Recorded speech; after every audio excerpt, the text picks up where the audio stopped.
All sports, all plays. Yeah. All sports, all plays. All sports, all plays. 365, we making up plays. You talking the game, get you to the days. We're high in the court, the dime in the lane. Variety topics, living the same. All presentation, sports information. In the airways, taking the nation. All sport, all plays, like working your faces. Grace at the field, so tie the laces. All sports, all plays.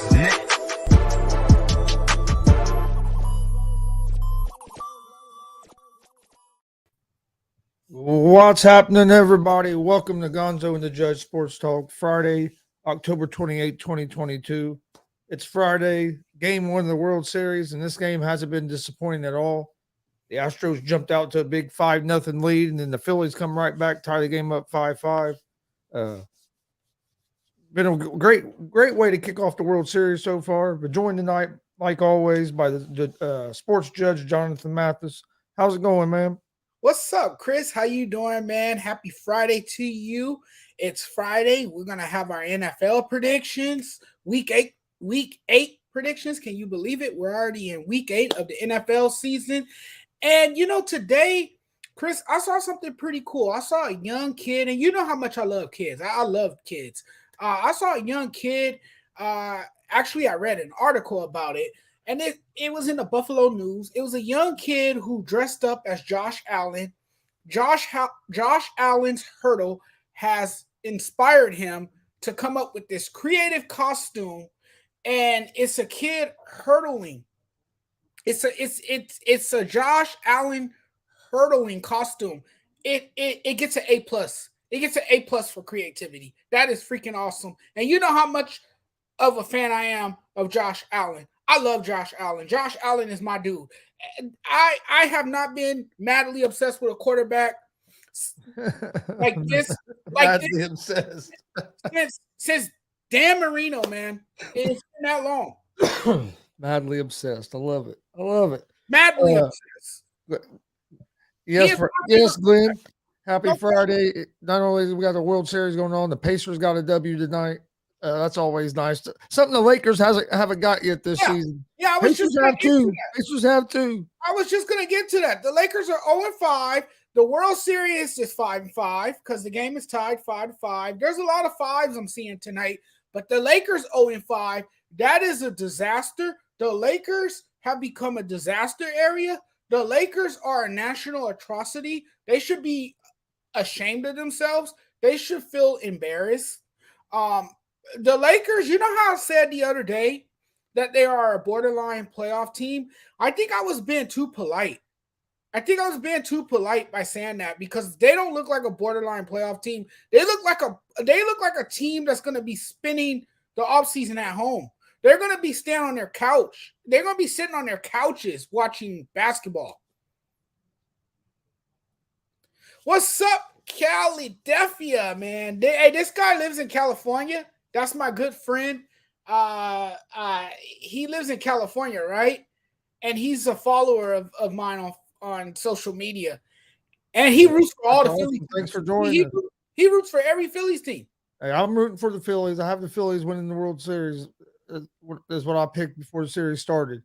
That wasn't my preseason pick. That's what I picked before this started. My preseason pick was Yankees and Mets, and I had the Mets winning. Let me tell you something about the Phillies, though. The Phillies are gritty. They're scrappy. They're resilient. They represent a blue-collar city. They're a team that's fun to watch. And if you're a Phillies fan, you need to go out while it's Halloween. I know there's a spirit of Halloween, whatever the name of that store is. I know there's locations out in the greater parts of Philly. Those fans need to stroll into the store and buy a K9 mask and put over their head because the Phillies are underdogs, and I think they embrace that role. They have looked comfortable playing as underdogs. And, I understand that the Astros are more complete. I understand that they have more experience, and experience plays a huge role, particularly in the World Series. But this Phillies team, man, they have showed up tonight. They made the game interesting. They tied the game. Bryce Harper's had a breakout season. Let's see if he can get a home run tonight. It's still fairly early considering anything can happen in this game. But, early in the game, Jeremy Pena for the Astros, he looked really nice. But the guy who has, stole the show tonight is Kyle Tucker. He's had a multi-home run game tonight. I think that's the first time in MLB history, in World Series history, if I'm correct. Quick update. Home run in a game. Quick update going into the top of the 8th inning, tied 5-5. Ranger Suarez just came in and struck out Alvarez to get out of the 7th inning. So we're going into the 8th inning, tied 5-5. Happy Friday, Greg. Happy Friday, man. Thanks for joining us. This Phillies team to me had almost kind of like the feel of the Nationals team a few years ago, where they got hot. They're hot, and it's just like seemed like they're almost destined. It's I took Phillies in 6, but I was like, they got to win either game 1 or game 2. You don't want to go down 0-2. And hey, they haven't won this one yet, but hey, they're giving it a shot. And what great way to start the World Series off tonight. Greg says maybe LeBron should retire with Tom Brady this year. Laughing out loud. Yeah, I'm about ready for. What's going on with your Lakers? Let me ask you this, because all I ever hear from Laker fans is it's all Russell Westbrook's fault. It's all Russell Westbrook's fault. Well, Russell Westbrook didn't play the other night, and they still lost. It's the whole damn team's fault. Wait a minute. And then tonight, he came in off the bench, and they still lost.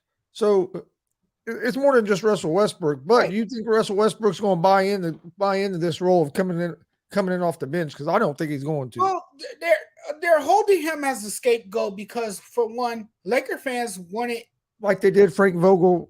Right. Laker fans wanted to run him out of the door. The Laker fans wanted the Lakers to get rid of him. He picked up the $47 million option. $47 million, $37 million, whatever it was. He picked up the option. That kept him in a Lakers uniform.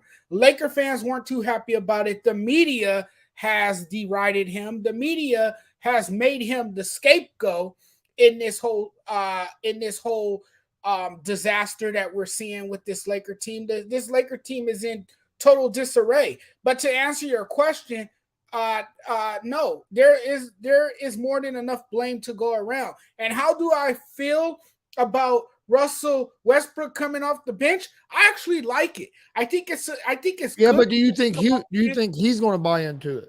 I don't think he's going to buy into it. No, I don't think he's going to buy into it, because we're talking about a guy who's never, if my memory serves me correctly, who has never altered his style of play, a guy who is stubborn in his own right, and someone who is not going to be willing to come off the bench. He thinks that he is a starter. He feels that he should be a starter. He is not going to be willing to come off the bench. I think there's going to be infighting chaos in this Lakers locker room. I think there's going to be a feud. I think this can get ugly by the second, by the minute, by the hour, by the day, by the months, by the year. This Laker team is an utter disgrace. It is a tragic comedy. It is time to blow it up. Blow it up completely. Blow up the entire team. The team is garbage. The team is trash. They have polluted our air here in Southern California. It's not good to walk outside and breathe right now because the air quality sucks, thanks to the Los Angeles Lakers. They're terrible. They're terrible. This is one of the worst Laker rosters that I've ever seen in my lifetime. And I've been watching the Lakers for so long. They have shamed the legacy of the Los Angeles Lakers. They have shamed the legacy of those who came before them. Magic Johnson should be feeling bad right now. James Worthy should be eating them alive right now. He should be roasting them during his pregame shows. I mean, this Laker team is utterly ridiculous. It makes my eyes hurt. It makes my head hurt.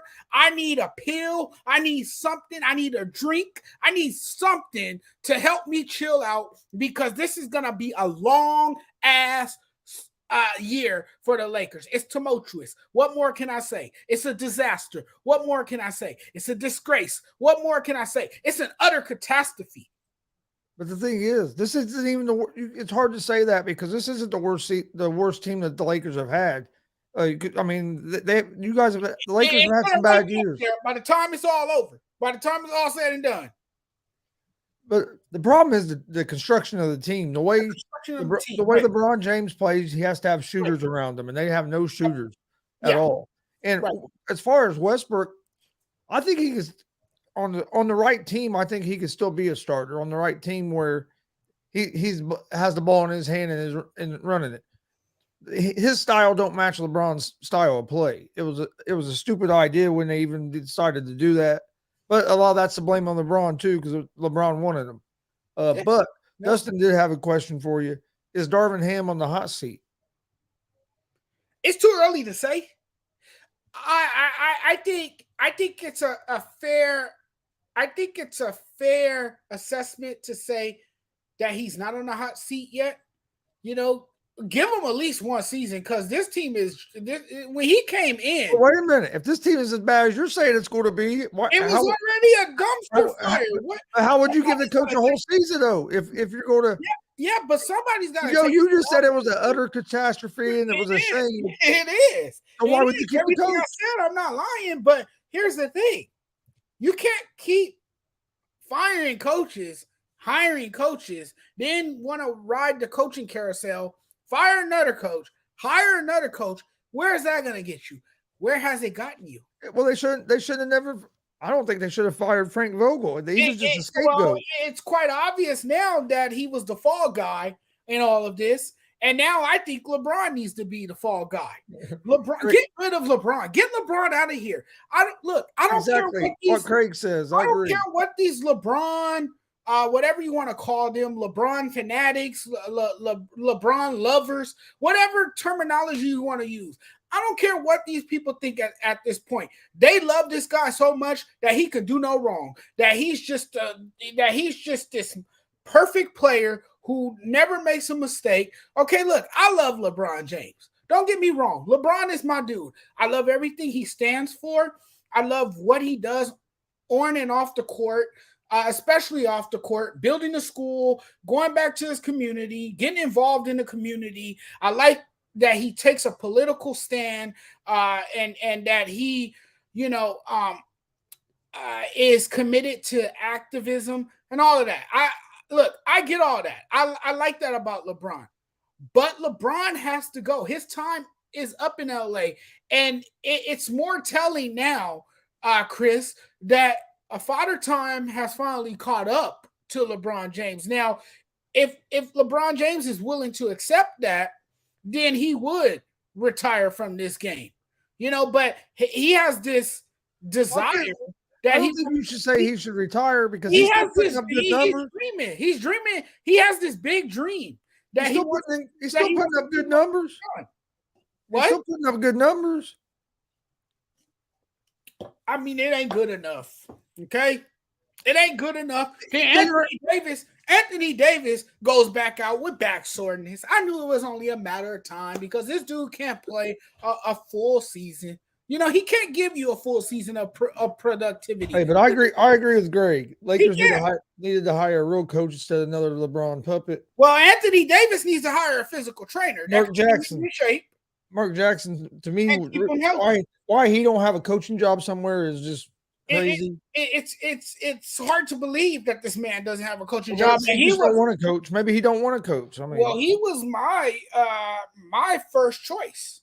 He was high on my list. Well, I was wanting him to come to the Pacers a couple of years ago when the Pacers was hiring a coach because that's what I was wanting. He used to play there, so that makes sense too. Him and my boy Reggie.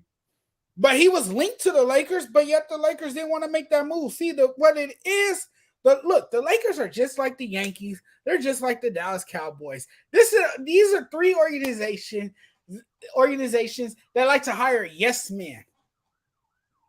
They like to hire yes man because the owners want to be in power. Instead of sitting back and empowering someone to, oversee the organization, make sure things run smoothly. They don't want that for their organization. See, they want to be the voice of reason. They want to say what goes on within their organization. And that's why the Lakers are in the situation that they are now. That's why they won't win anything. They won't win anything. Hey, I agree with Greg. Jordan would never go out like this. He'd have punched Westbrook in the mouth at practice and told him to get his game right. Well, Will Smith was at practice the other day. He was at Lakers practice the other day, and he should have slapped them all silly. He should have slapped them all in the face like he did Chris Rock. But no, I don't think LeBron's at the. I don't think LeBron's at the point where he's going to retire yet. But he can't. Well, he needs to leave the Lakers. He can't carry a team by himself anymore, and the way the team's constructed with the Lakers is just a bad fit right now. He needs to leave the Lakers. I think the Lakers shut up. He needs to put up or shut up. Put up 30 plus points. They're relying on him, and what's going to happen? They're relying on him. No, but whoa! The plan was not to rely on LeBron. The plan was when LeBron after he wanted Anthony Davis. The plan was that Anthony Davis was going to be the number one, and LeBron because he was going to hand towards that hasn't happened. So how are you going? And I'm not even a LeBron guy because I'm a Jordan guy, but I'm not even a Jordan guy either. I'm not even a Jordan guy either. I was never a fan of Reggie Miller guy. I was never a fan of Jordan because Reggie Miller was my favorite player, and Jordan kept us from winning the championship. But to me, Jordan's the GOAT. But what I'm saying with LeBron is, at this age, everybody knew he wasn't going to be able to carry a team by himself no more. So you should have put a roster around him of players that was going to help him. There's not a roster of players around him, and I understand some of it's his own fault as well because he wanted Westbrook. Well, if you watched his career and if you've been a witness to greatness, but what the Lakers need to do, you would know that LeBron has thrived and flourished with shooters around him. Yeah, and what the Lakers need to do, the Lakers don't have shooters. What I think the Lakers need to do is trade away LeBron, and even trade Davis if you want, and basically start over. They made a mistake by getting rid of all their young players. Trade the whole damn team. Get rid of the whole damn team and start over. Start over. Damn it. Start over. Build from bottom up. Are they even going to win as many games this year as they did last year? They're not winning as many games. This team is pitiful. This team is pathetic. This team is utterly tragic, and it's bad. It's bad. It's atrocious. All right, let's move over. Yeah, because my blood pressure is high right now, and I'm ramped up. So let's talk a little bit here. If we move on, because the Lakers got me heated right now. JAMAR Chase going to be out 4 to 6 weeks for the Bengals. This is a big blow to the Bengals, especially the Bengals had actually started looking like they were finally getting their chemistry starting to click again and looked like they were on an upward trajectory. The new offensive line that they brought in was starting to kind of gel together, play a little bit better. Now Burrow loses his number one weapon. I mean, he loses a guy that not only has been his number one weapon at the Bengals, but was his number one weapon in college as well. I mean, these guys have a great chemistry together. I know, and don't get me wrong, the Bengals have some other pretty good receivers on their team. So, I mean, they still got some talent, but losing your number one option like that, especially when it's your quarterback's number one option as well. I think this could be a big deal for the Bengals with him being out 4 to 6 weeks, and it's a hip injury. He's already having seen specialists, so who knows if it's only going to be 4 or 6 weeks. I mean, hip injuries can be weird. So, I mean, I hate to say it, but he might not ever be the same. So hopefully it's not an injury like that. But I think this is going to be a big blow to the Bengals here over the next month and a half. Yeah, I'm with you on that. I think it's a huge blow for the Cincinnati Bengals. Look, you take away a perennial wideout. You take away Joe Burrow's number one guy, his primary weapon. And without him, it's going to be harder for the Bengals to generate any offense, because the offense not only runs through Joe Burrow, but it also runs through JAMAR Chase and that dynamic playmaker that he is. So when you don't have him on the field, the level of production kind of drops. It takes a fall. So this is devastating news if you're a Bengals fan. This is the last thing you wanted to hear because, as you said, Chris, they looked like they were finally getting into a groove. They were starting to play really well, and now you have this news that can kind of, set your team back a bit and make it 10 times harder for Joe Burrow and that offense and the Cincinnati Bengals as a team. Yes. No, I agree. Yeah. It's going to be interesting to see what they look like this week without them. Right. Yeah. Like I said, they do. Like I said, they have weapons there with the Higgins and Boyd. So They do. I mean, they can still be all right, but losing. But now those guys, number one guy, and I know that. Right. And I know, like Dustin is saying, that Higgins has had a better year than Chase so far this year. Yeah. But Burrow and Chase were fine. Were looking like they were starting to get that chemistry back. Here over the last couple of games. Right. But here's the thing, too. T. Higgins is going to draw more attention now in the absence of JAMAR Chase. Well, so that's where they're going to need. Well, that's where they're going to need Tyler Boyd to step up. Yeah. And he's had some good games and stuff. So I mean, he's not a terrible receiver. So it'll be interesting to see how the Bengals navigate over this next 4 to 6 weeks without him. Right. Hopefully he's not out longer now. Hopefully it's not something worse. I mean, we never want to see guys go out with injuries like that. I think the question is, can they navigate the offense without his presence? I think they can, just because I think they got enough depth at wide receiver where they're not going to fall completely off. Right. They have a pretty solid receiving room. And Joe Burrow can still do his best to spread the ball around the field. Yeah. World Series, bottom of the 8th.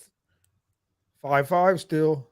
Yeah, I got it on behind me, as you can see. 5-5 still.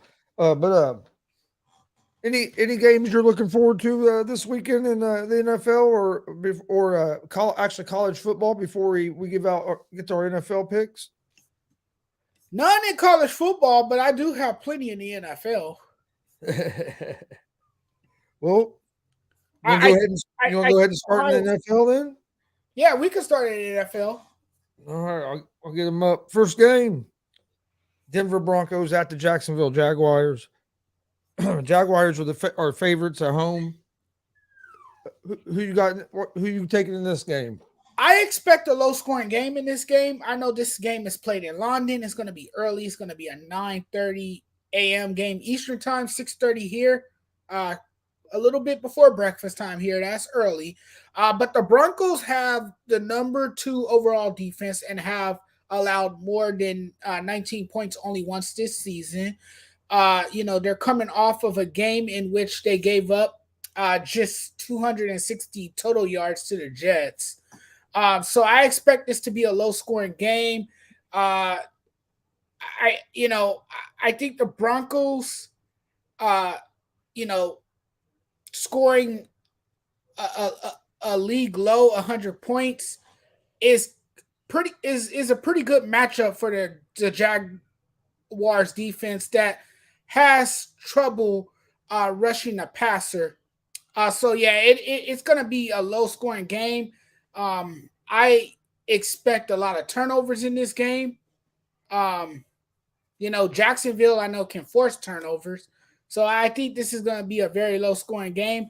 And I think the way the Broncos have played this season, how horrible they have looked, I got to go with Jacksonville here. The 2-5 Jacksonville Jaguars. I think they improve to 3-5 against the Broncos this week. Yeah, I like the Jags in this game as well. Dustin says Jags win 2018. Greg says Jags as well. I like the Jags also for a lot of the reasons as you as well. I just don't trust the Denver offense to score points for one. I know Denver does have a good defense, but the Jags defense isn't the slouch defense, and they're not as good as Denver, but they're a pretty good defense. I think they're going to be able to keep that Denver offense down because the Denver offense just hasn't looked good. Russell Wilson hasn't looked good, and then he's coming in not 100% healthy. He's been dealing with a hamstring. So I like the Jags here. I like what Trevor Lawrence has been doing this season.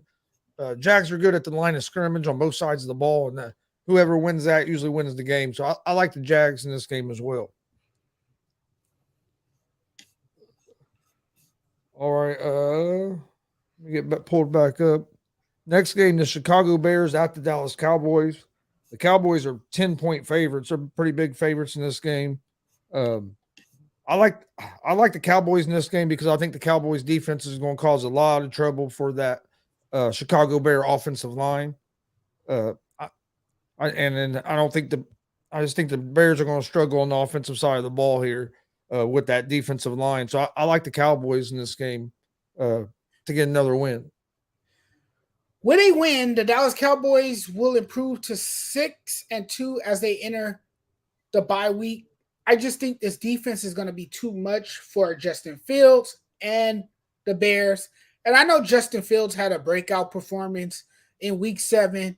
But I think that was a one-hit wonder, at least for right now, as they meet a very good Dallas Cowboys, one with a stout defense and a team that has done a pretty damn good job getting to the quarterback, harassing the quarterback, chasing down the quarterback, getting after the quarterback. I think this is going to be a tough week for Justin Fields. I think the Cowboys win big. All right, I agree. Next game, the Las Vegas Raiders at the New Orleans Saints. I'll let you go first on this one. Las Vegas Raiders at the New Orleans Saints. This one is tough. Is that why you put me on the spot and you gave me this one first? Is that why, my friend? I'll tell you, I can go first if you want me to go first. Nah, go. You know, the Saints haven't played all that well this season. Neither has the Raiders. I think the Raiders need this win badly, though. The Saints are sticking with their quarterback, Andy Dalton. It seems as their permanent starter. I don't know. I don't know if they're feeling Jameson Winston. I don't think he's healthy enough to play right now. So Dalton gets the starting job. Oh no! From what I hear, he was cleared to play, and they decided to stay with Dalton. From what I'm hearing, so Dennis Allen must not believe in him. That's interesting. Cutting down the turnovers will continue to be a point of emphasis when the Saints do face the Raiders, which is Dennis Allen's old team, by the way. Especially after Dalton had 3 interceptions. He's going to have to play a lot cleaner. I'm going to give this game to the Raiders. I think Josh Jacobs will run the ball more effectively this week. I think the Raiders know what time it is. I think they know if they want to turn it around, this is their chance to. Not saying it's going to happen, but I think the Raiders will get a win this week. Yeah, I agree. I like the Raiders in this game as well. I don't trust Andy Dalton for one on the offensive side for New Orleans. The Raiders have a terrible record, but if you look, they've led in a lot of games, and then they usually collapse and let teams back in it. But I just don't see this Saints team being able to do enough to get back in it. So I like the Raiders in this game as well. Next game is the Carolina Panthers at the Atlanta Falcons. I like the Atlanta Falcons in this game. I know the Panthers came up with a big win last week and put it on Tampa Bay, but I I like the way the Falcons have been playing. They've been up and down. Don't get me wrong, but they're a team that are capable of winning some games. So I think they're a better team than the Panthers are right now. So I'm gonna go with the Atlanta Falcons. Yeah, I think the Falcons are a better team than the Panthers right now. And I think the Panthers have let it be known that they are clearly in rebuild mode after their recent fire sale. I think this team is not yet ready to contend. They're a long way away from being a consistent winner. So I'm going to have to go with the Falcons. I think the Falcons have a little bit more to, grind out a victory. Next game is the Pittsburgh Steelers out the Philadelphia Eagles. I like the Eagles in this game. The Steelers just have not had consistent enough play at the quarterback position. Their defense, when TJ Watt's not in there, is totally different than what it is when he's there. I just don't think their defense. I think their defense is going to get tired because their offense won't be able to stay on the field long enough. So I like the Eagles in this game over the Pittsburgh Steelers. Oh, hell yeah. I like the Eagles too. The Eagles might be one of the most complete teams in the NFL right now. Excuse me, let me clear my throat. And Kenny Pickett, man, he's gonna be faced with a challenge this week. He'll face an Eagles defense tied for the league lead with 14 takeaways and second in interceptions, which is 9. If he's not careful with the football, and rookies tend to make mistakes. He's a rookie, and you always want to show a rookie. You always want to show up a rookie because you want to kindly welcome him to the NFL. And I think the Eagles will this week kindly welcome him to the NFL. Next game, we have the Miami Dolphins at the Detroit Lions. I think it's going to be a better game than what some people think. This Lions offense is, when they get going, are capable of scoring some points, but their defense can struggle. This is going to be an interesting game to me, but this is going to be a game I'm going to take a little bit of a chance on. I'm going to go with the Lions to pull the upset over the Miami Dolphins this Sunday. Yeah, well, I don't know about Detroit. I don't know how I feel about Detroit. They're 1-5 on the season. They dropped 4 straight games at home, including 2 back-to-back on the road. It's really not looking good for them. This could be a high-scoring affair, though, as both defenses have struggled this season. The Lions, they allow a lot of points per game. Miami does as well. But I think the Dolphins quarterback Tua will be looking to expose this Lions secondary with his explosive receivers, Tyreek Hill and Jaden Weddle. I think the Dolphins will win this game. And I don't trust Jared Goff. To me, he's not a great quarterback. He can't read the field. He will try to do a little bit too much, and he will, turn over the ball. And that's something he hasn't been able to do, is limit turnovers in crucial moments. So I just don't see the Lions winning this game. It's all Dolphins for me. Next game is the Arizona Cardinals at the Minnesota Vikings. I like the Vikings in this game. I like the way the Vikings offense is looking. They finally have an offensive-minded coach over there with Kirk Cousins. And the offense has been looking good. Dalvin Cook has been running the ball good with being healthy. Arizona Cardinals, their offense isn't consistent enough. Their defense hasn't been consistent enough either. I know they did get D-Hop back. That helped their offense last game some. But I don't trust Cliff Kingsbury either. I don't think he's the right coach for that team. But I just think the Vikings are the better team right now. And I like the Vikings to get the win at home against the Arizona Cardinals. The Cardinals have lost 9 consecutive games in Minnesota. They haven't won a game in Minnesota since 1977. I wasn't even born yet the last time they won a game there. I think they'll have to find a way to slow down Vikings stud receiver, Justin Jefferson, who is too much of a challenge. You know, you have your hands full with that guy, and he is on a streak of his own. He has put up 3 consecutive 100-yard games.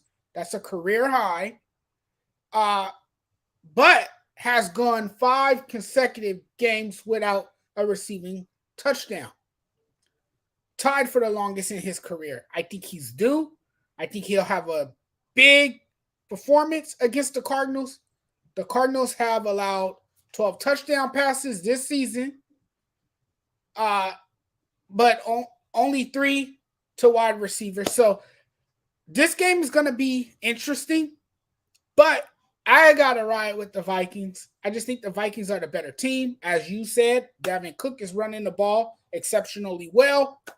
The Vikings are the better team in this matchup, so I got to go with the Vikings. Yeah, I like the Vikings. Dustin said this just in: the Eagles are close to acquiring Alvin Kamara. Oh, they're really all in. They're really all in. They're putting the rest of the league on notice with all these moves and with the way they have played. They're the only team in the NFL that's unbeaten.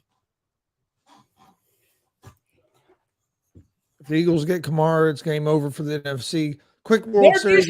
They're this year's Rams. Quick World Series update. Games tied 5-5 going into the bottom of the ninth. But next football game we have is going to be the New England Patriots at the New York Jets. Who you like in this game? New England Patriots versus the New York Jets. Ooh, this is a matchup that people get into because it's the New York Jets versus the New England Patriots, especially when Eric Mangini was there back in the day against Bill Belichick. I know those days are long gone. Just had to bring that up. But the Jets are hoping to end a 12-game losing streak in this series. Hopefully this is the week because the Jets have played extremely well. They look good. Zach Wilson, is 4-0 versus Mac Jones. As we all know, Bailey Zappi, if I pronounced his name right, has gotten benched for Mac Jones. Now Mac Jones is back running the offense again. I think this game will come down to kickers. I think this will be a field goal game, and knowing how well Greg Zuerlein can kick the football, former Rams kicker, by the way, he can deliver in the clutch and from the distance. We know that about him. So I think this could come down to a field goal game. The Patriots defense ranks 4th in the NFL this season, with an opponent completion percentage of 58.9. So this game is going to be interesting, but I guess I'll ride with the Jets in this one. Yeah, I like the Jets in this one as well, especially if Mac Jones starts for one thing. But I like the way the Jets have been playing on this winning streak they went on. I know they lost Breece Hall, but I think with their running backs that they have and then bringing in Robinson, I think they'll be okay. I like the Jets. I like the Jets here in this situation against the Patriots. Bill Belichick don't know who his quarterback is. And when you have two, you know what they say: if you have 2 quarterbacks, you have no quarterbacks. So right. So I think I like the Jets. Next game is the Tennessee Titans at the Houston Texans. I like the Titans in this game, but there is a chance Ryan Tannehill's not going to play. So you got to kind of keep your eye out on that. But if Tannehill plays and everything, I like Tennessee. Tennessee's been looking better here the last couple games, really starting to. They were kind of like the Bengals. They were starting to move in the right direction. But I like the Titans in this game. I think they're just too much for this Houston Texans team.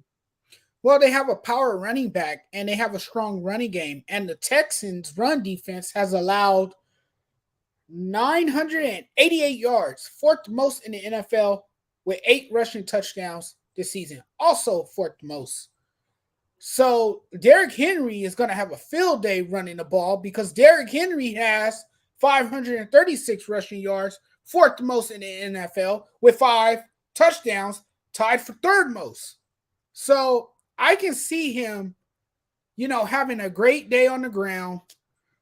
I can see him being very productive in this game. And I think he will set the tone early. I think he will carry the offense this week against a Texans team that can't stop the run. All right, next game, the New York Giants at the Seattle Seahawks. I'll let you go first in this one. Oh, this is going to be a good matchup. I like the Giants, man. I like the way the Giants have played this season. I think this team has exceeded the low expectations.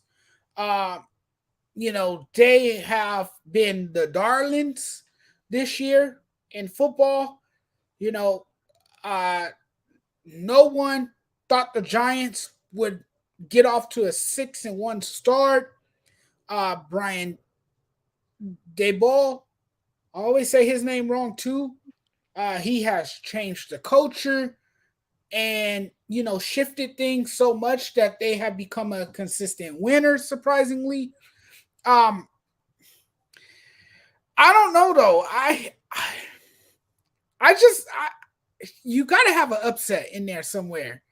And the Giants are not going to win every single game. The Seahawks mostly have Geno Smith and their offense to thank for their solid start. Yes, we know. The Seahawks will score a lot of points in this game, I think.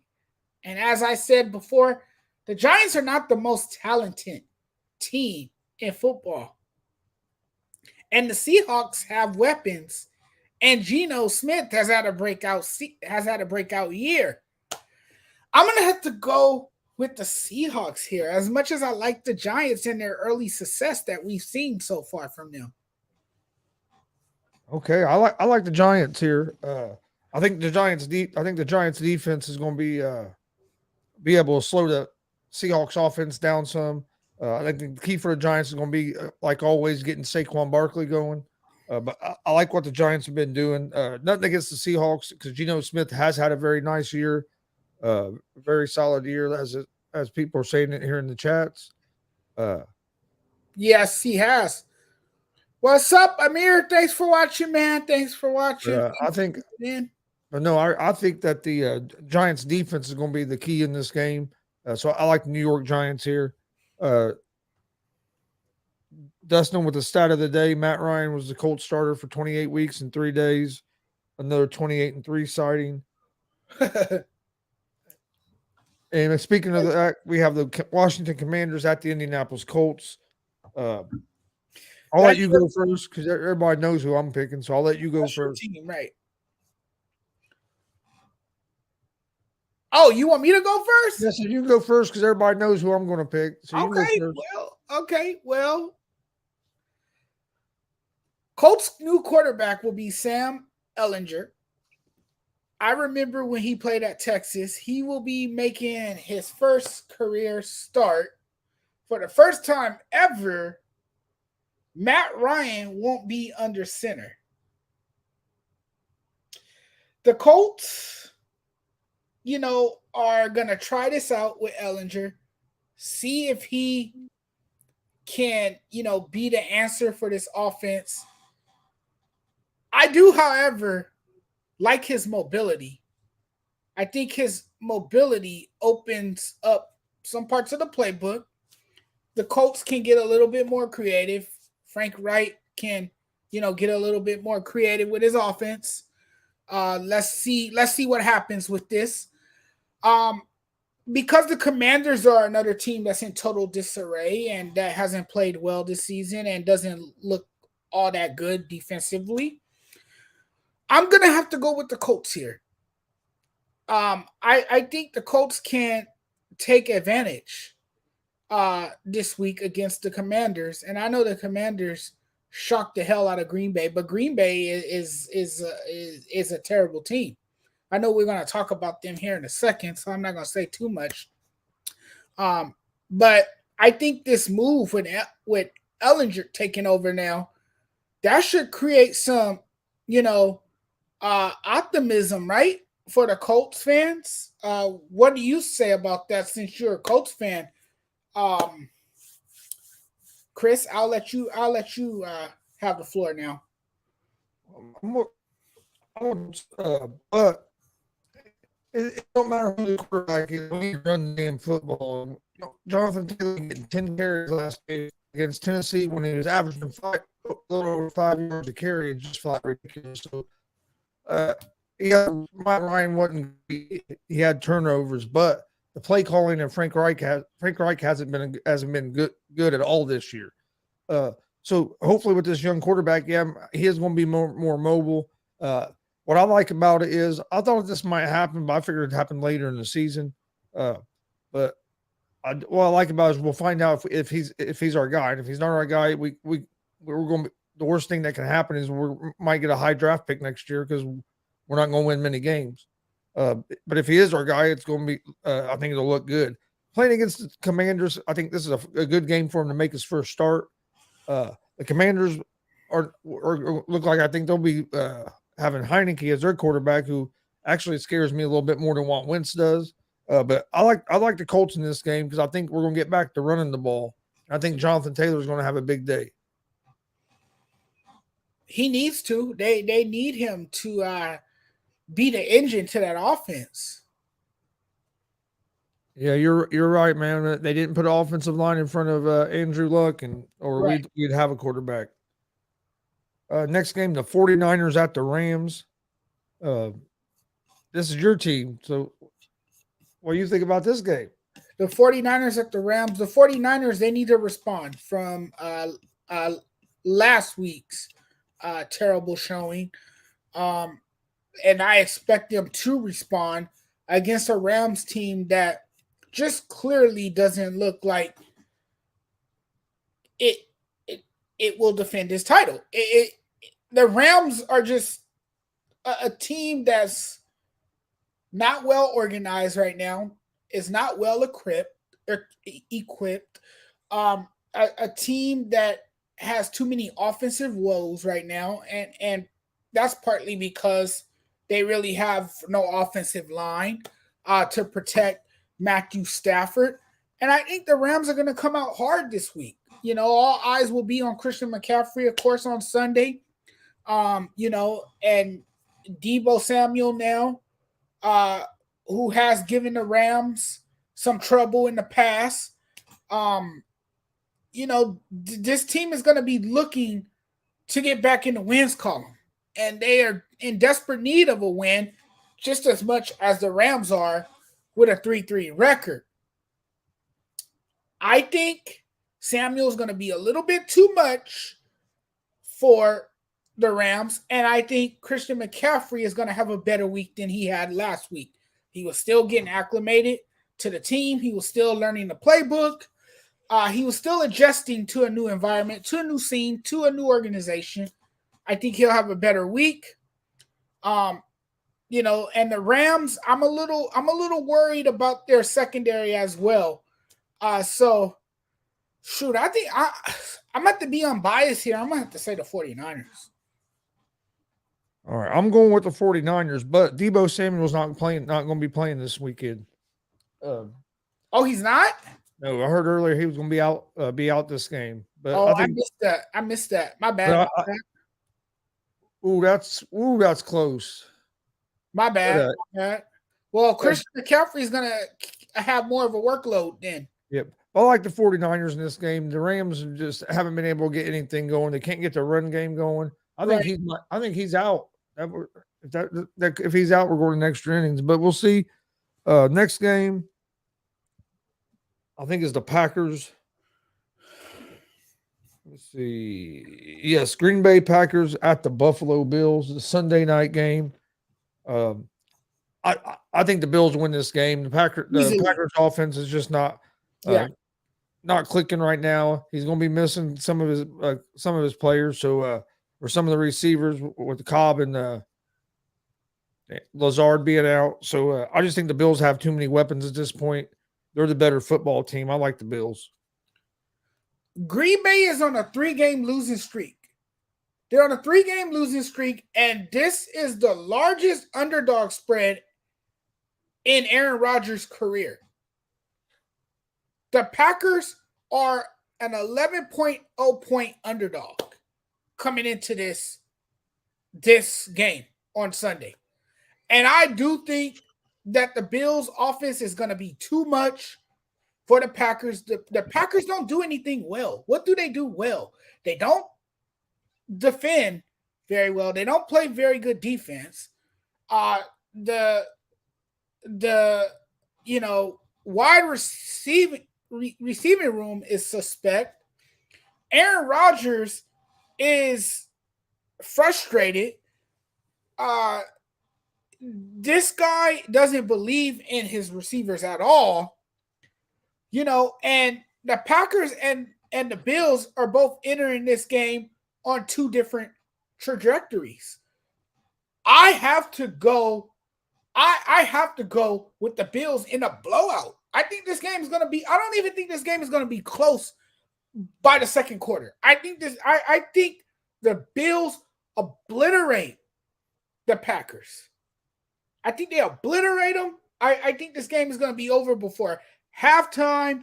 I think Josh Allen is going to put up some ridiculous numbers, have the game of his life, and I think they're going to just shred that defense into pieces. It's going to be ugly for the Packers. This game right here might actually send Aaron Rodgers home crying.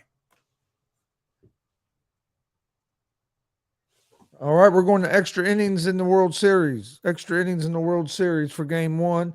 But last football game we have is the Cincinnati Bengals at the Cleveland Browns. I like the Bengals here. I know they lost JAMAR Chase, but I think they have enough weapons. We'll still be able to move the ball. The Browns have just been too inconsistent to me. I think the Bengals are, like I said, they're starting to put it together. So I like the Cincinnati Bengals here to win this game. I like the Bengals to win this game too, even though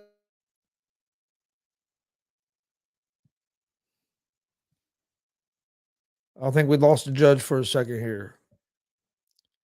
The judge is frozen up on us. All right, quick update while we're getting the judge back. Got 5-5 game World Series heading into the 10th inning. So the World Series getting started off with a bang.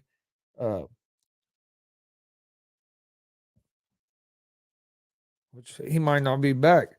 I'll go ahead and some picks I gave out today. I'll do a sports betting show as well. Easy Money, a sports betting show live at 3 p.m. Eastern, Monday through Friday. My picks for tomorrow in college football, I have Syracuse at -1.5, Ole Miss -1.5, and North Carolina -3.